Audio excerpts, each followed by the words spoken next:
वजह से उस पद को स्वीकार कर लेता है, ग्रहण कर लेता है। या आरक्षण खत्म होना चाहिए, याद रखना। या ये जो प्रजातंत्र कहलाता है ना, लोकतंत्र, ये मूर्खों का तंत्र है। प्रजातंत्र लोकतंत्र जिसको बोला जाता है। हालांकि दुनिया ये कहती है कि दुनिया में यदि कहीं प्रजातंत्र लोकतंत्र है, भारत का सबसे बड़ा लोकतंत्र माना जाता है भारत का पूरी दुनिया में, और सबसे श्रेष्ठ माना जाता है।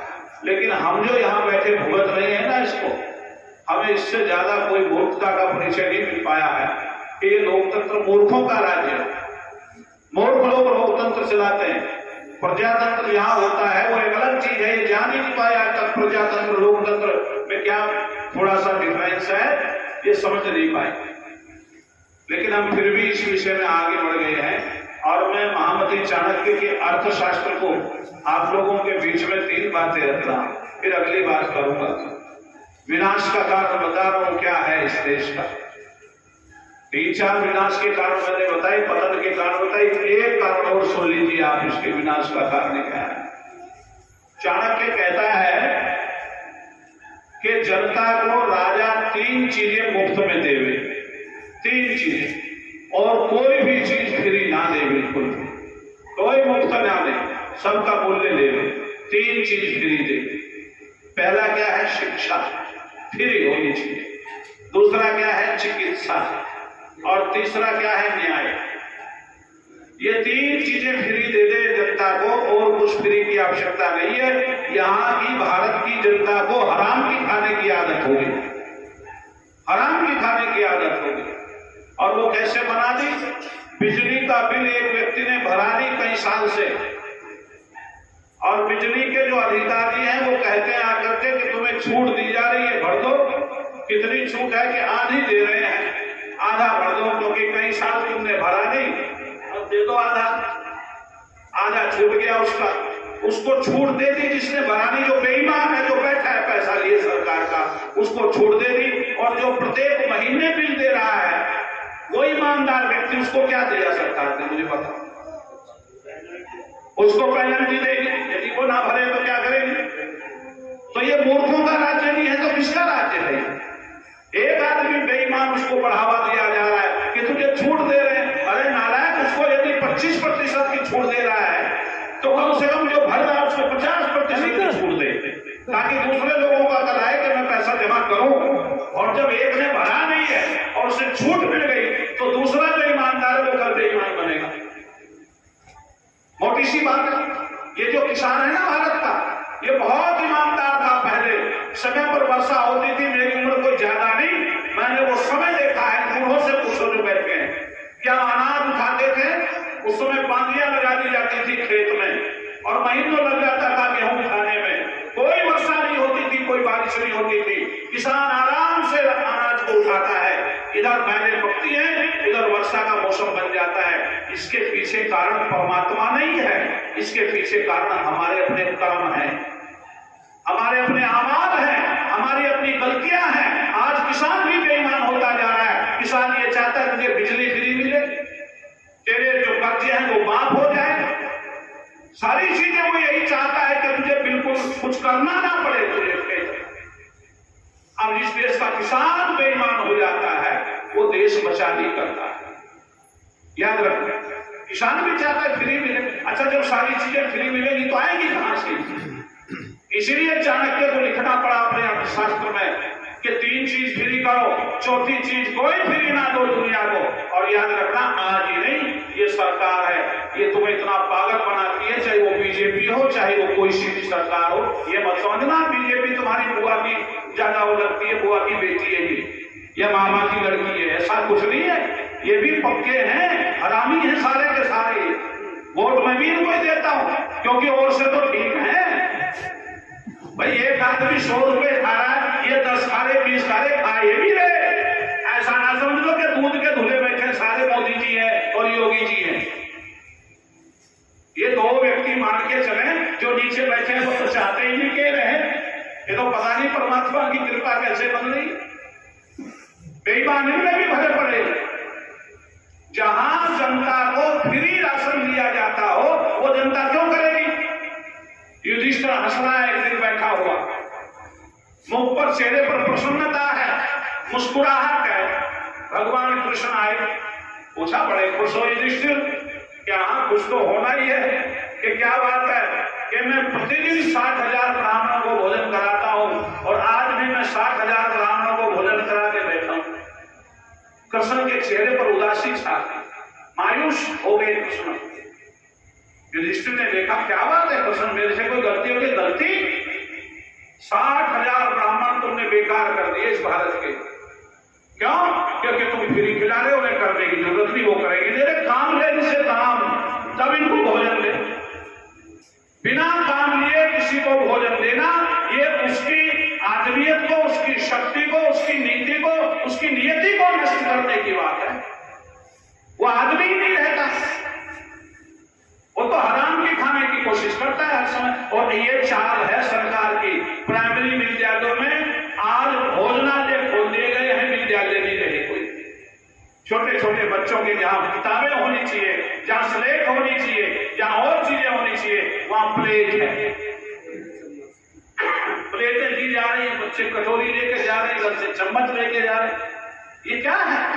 ये मूर्खता है। जहां शिक्षा देनी चाहिए थी वहां भिक्षा दी जा रही है, उन्हें भिक्षुक बनाया जा रहा है ताकि वो आगे बढ़ेंगे तो हराम की खाने की कोशिश करेंगे कि हमें हराम की मिलती थी, आगे भी हम हराम की खाएंगे। कहां देश के लोगों, तुम सो रहे हो ना, सोते रहो, विनाश की ओर देखते रहो। हो रहा है, धीरे धीरे चला आ रहा है तुम्हारी तरफ। अभी पड़ोसी लुटा है, तुमने बिल्कुल भी आवाज नहीं उठाई पड़ोसी के लुटने में, कल को तुम्हारा भी नंबर है यदि तुम आवाज नहीं उठाओगे। ये हो रहा है चारों तरफ और हम बिल्कुल शांत बैठे हैं। बहुत बढ़िया चल रहा है, बढ़िया नहीं चल रहा है कहीं भी। सारी चीजें सरकार के हाथ में नहीं होती, कुछ चीजें अपने हाथ में भी होती। धर्म को यदि बरकरार रखना चाहते हो, हराम की कमाई खाने के लिए बंद करो अपने जहन को, अपने दिमाग को। मैं हराम की नहीं खाऊंगा, हलाल की खाऊंगा, मेहनत की कमाई खाऊंगा। जब ये चीजें अपने जेल में आ जाएंगी तो तुम आदमी बन जाओगे, मानव बन जाओगे, मनुष्यता अंदर तुम्हारे जाग जाएगी। लेकिन आज मनुष्यता नहीं रही, हम फिर ही चाहते हैं। और आज ये जो 3 चीजें चाणक्य लिखता है, ये तीनों ही इतनी महंगी है दुनिया में, इतना और कोई चीज महंगी नहीं है। शिक्षा भारत में सबसे महंगी है। आप देखो, इनको ही देख लो तुम बीजेपी वालों को। मैं कह रहा हूं, मैं अपनी मोदी सी बुद्धि से कह रहा हूं, आप लोगों जिनको हम बढ़िया बताते हैं, क्या इनकी आंखें फूट गई? इन्हें दिमाग नहीं है, परमात्मा ने दिया कि देख नहीं पाते या सोच नहीं पाते ये लोग। पब्लिक स्कूल जो खुल गए हैं जगह जगह, उनकी फीस लाखों रुपए से ऊपर चली गई है। नर्सरी की लाखों रुपए से ऊपर नर्सरी की फीस है। उनके जो सिलेबस है, जो सब्जेक्ट उन्होंने पढ़ाए हैं, उनका जो सिलेबस बनाया है, वो किताबें इतनी महंगी हैं कि आम आदमी को खरीद नहीं सकता। उनकी ड्रेस वो खुद देते हैं, खुद लिख के देते हैं, फला दुकान से लाना, कहीं और से मिलेगी नहीं, क्योंकि उनके साथ कमीशन है। कोई सरकार इस तरफ ध्यान नहीं दे रही है कि समाज को लूटा जा रहा है इन लोगों के माध्यम से। ये प्राइमरी विद्यालय क्या है? इसके पीछे पता चलता है सब घालमेल है। कोई तुम्हारे भले की नहीं सोचता। बड़ा मुश्किल काम हो रहा है देश को बचाना। क्या इन पर आपत्ति? भाई फीस एक होगी सबकी, सिलेबस एक होना चाहिए, पूरे भारत का एक सिलेबस हो। लेकिन यहां पता नहीं 4 नर्सरी विद्यालय गांव में, चारों का सिलेबस अलग अलग है। प्राइमरी विद्यालय का सिलेबस अलग अलग है, उनकी किताबें अलग है, ड्रेस अलग है। और वो सारा कहां से आता है? उनका कमीशन बना हुआ है, वो लूट रहे हैं। विद्यालय विद्यालय नहीं रहे, आजकल व्यापार बन गया।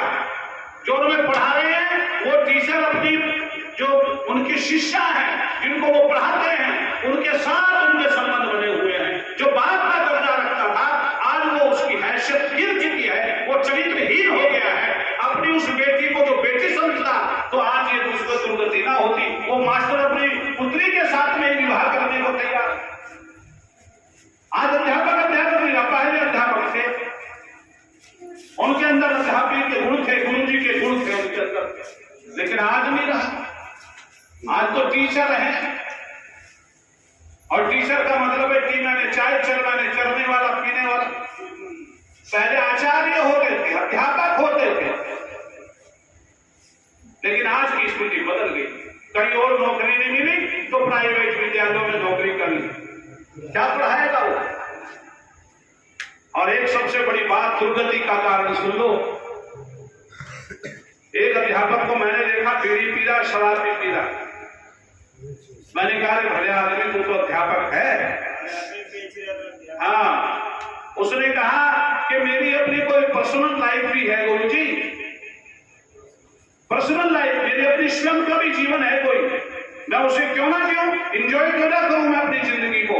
मैंने सुना तो मूर्ख है अध्यापक की और उपदेशक की, ये जो बैठे हैं, हमारी कोई निजी जीवन नहीं होता, हमारा जीवन समाज के लिए होता है। इसलिए हमें बहुत कुछ सोच समझ करके जीना पड़ता है दुनिया में, बहुत समझ करके कदम उठाना पड़ता है। हमारी प्रत्येक स्थिति पर जांच रखी जाती है, ये आदमी खाता कैसे है, ये आदमी बोलता कैसे है, ये आदमी चलता कैसे है, ये आदमी बैठता कैसे है, सारी चीजों पर व्यक्ति ध्यान रखता है। हम समाज के लिए पैदा हुए हैं, अपनी जिंदगी को एंजॉय करने के लिए पैदा नहीं हुए। जो अध्यापक अपनी जिंदगी को अलग से एंजॉय करता है वो अध्यापक के गुणों से बिल्कुल खाली है, उसमें अध्यापक के गुण है ही नहीं। तो हमारा जीवन वही होगा जो मंच पर मेरा जीवन है, वही मेरा जीवन इस कमरे में भी है, वही मेरा जीवन मेरे घर में भी है।